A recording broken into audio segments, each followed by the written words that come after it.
I'm Mary Wooldridge, the CEO at WGEA, and today we have released over 10,500 employer gender pay gaps. So really pleased to have this LinkedIn Live today, which is a bit of a fast and furious summary of the results. And you can hear the bells in the background. I'm in Parliament House at Canberra, having just come from a press conference with the Minister, which you can see on our LinkedIn page if you're interested to have a watch. And it's great to see the media asking the Minister a whole range of questions in relation to the gender payback gap publishing, gender equality, and of course some other issues as well. And what I want to say is just that for young men and women entering the workforce today, they should reasonably be able to expect to have an equal opportunity to use their skills and capabilities at work, to be fairly remunerated, to have equal opportunities for promotion, that they will be safe and treated respectfully, and at times they'll have some flexibility to manage other responsibilities outside of work.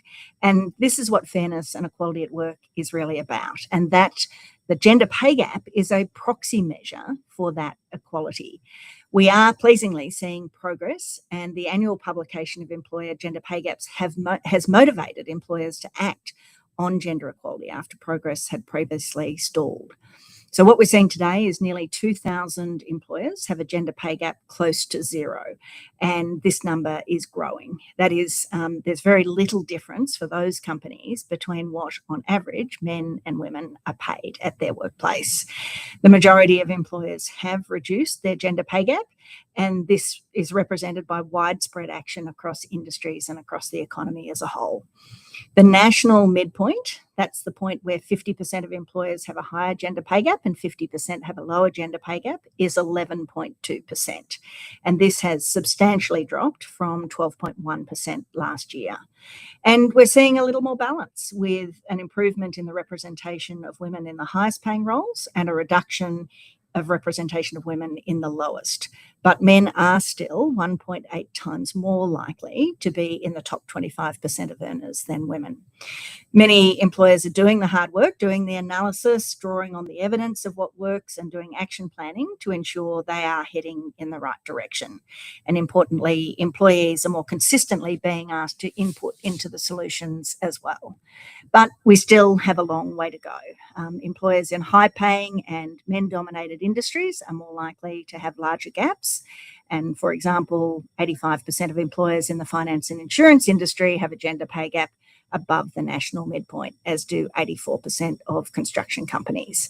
The fact that men are nearly twice as likely as women to be in the highest paying roles, and that women still dominate the lowest paying roles, should offer a reality check for anyone who thinks that Australia has already achieved gender equality at the workplace. Publishing employer gender pay gaps is part of a broader suite of WGEA reforms designed to accelerate positive change. And shortly, large employers are going to have to select and then meet gender equality targets over the next 3 years in a world-first initiative that requires the demonstration of improved outcomes. So the progress is great. It's important to acknowledge, and it shows that we can take meaningful steps to remove long-standing barriers and stereotypes to ensure that women and men have fair and equal opportunities and experiences in the workplace.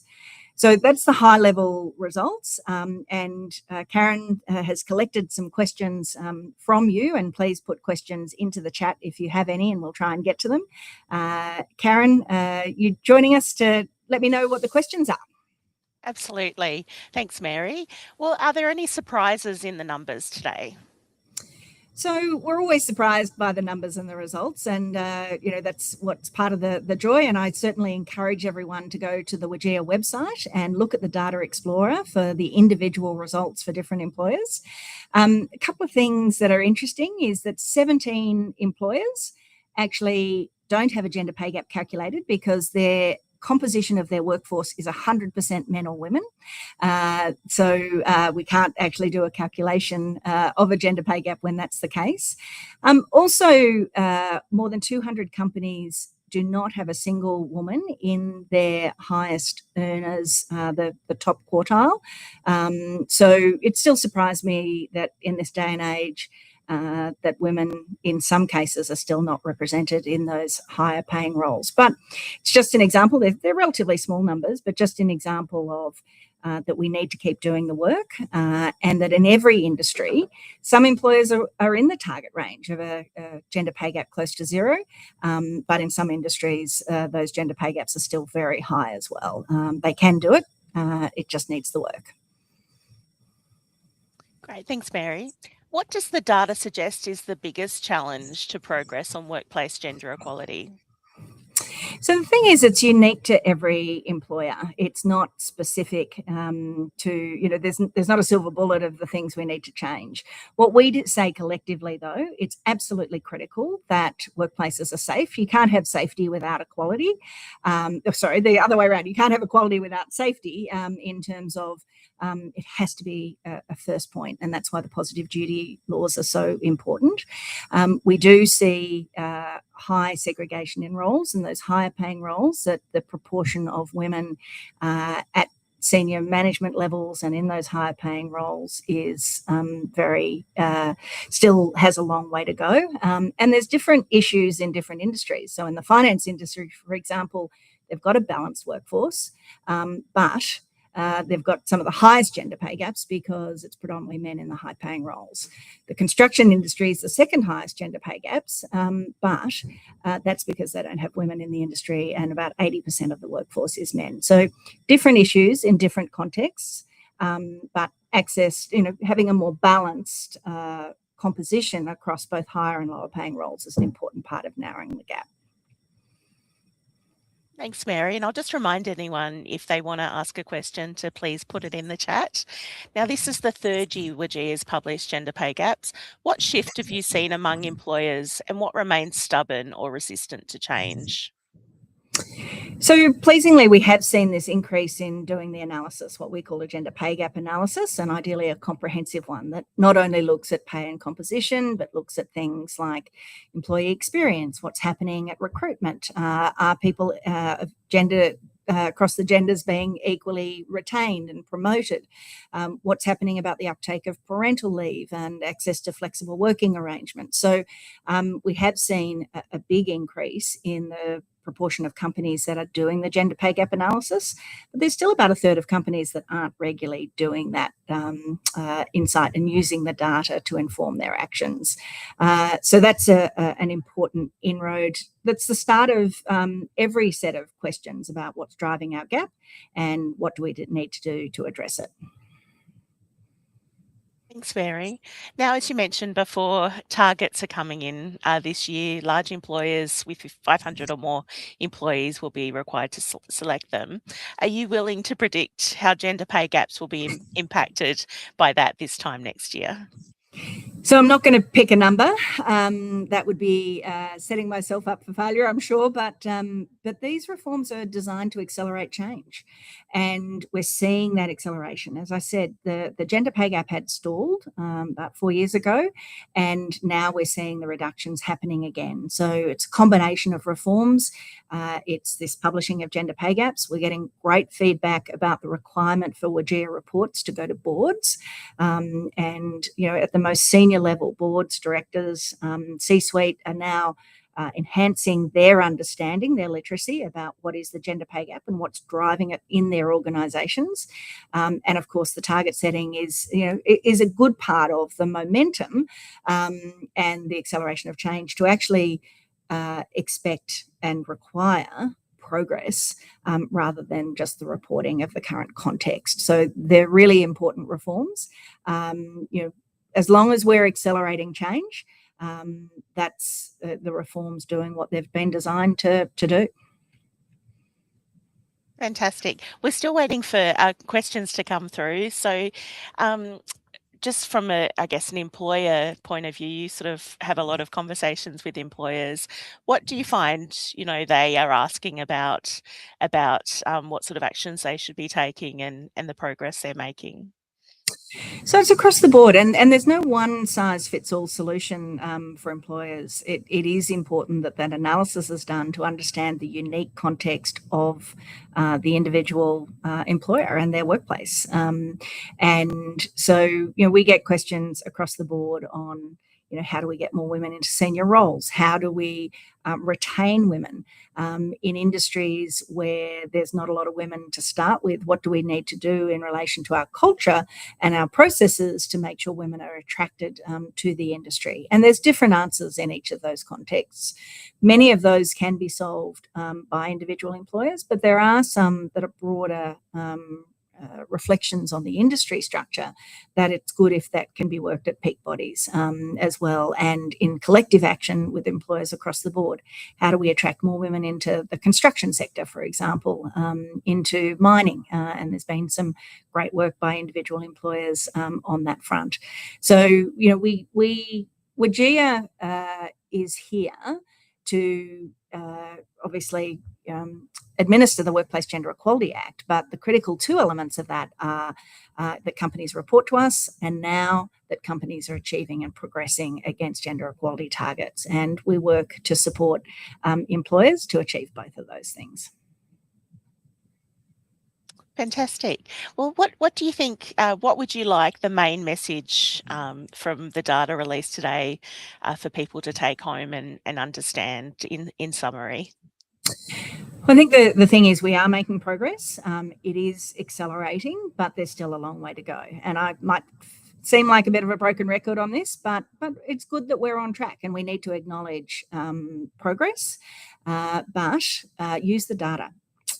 It's factual. It informs discussions. If you're a manager, if you're a senior executive in the workplace, what are you doing in your teams? How are you ensuring that your employees are having a gender equal experience and gender equal opportunities? If you're an employee, have a look at the Data Explorer and use the data to generate a conversation with your peers, with your manager, with HR, to ask the questions. What did our gender pay gap analysis find? Or why haven't we done one? And what are we doing to address the inequalities that we see at work? So my main message is it's good that we're having progress. There's still a lot of room for improvement, and use the data to inform how we can drive change into the future. Okay, I've got some more questions coming through, Mary. Just got 2 more minutes, so let's squeeze a couple more in. Will the upcoming 2025-26 reporting cycle results count towards the 3-year target setting? So just for people, and there's a lot of information on our website in relation to targets and the requirements. The baseline is actually this data that we're presenting today. It's the 2024-25 reporting year is the baseline from which targets are selected this year, and then 3 years to achieve, meet or demonstrate improvement against the targets. So in 3 years' time, we'll look back to the baseline year, which is this year that we've just reported, to see if progress has been made. Fantastic. They're coming in thick and fast now. ABS data last week showed the gender pay gap stalled at 11.5%, not different but broader measurement. How do we move the dial more broadly beyond corporate to ensure that the positives in corporate land benefit more women?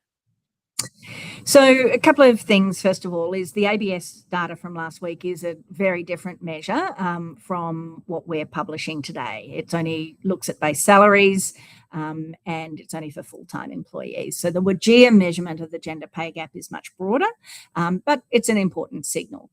The other thing we've published today for the first time alongside the private sector is the Commonwealth public sector gender pay gaps. So that our reporting and the transparency applies more broadly in that context as well, which is really valuable.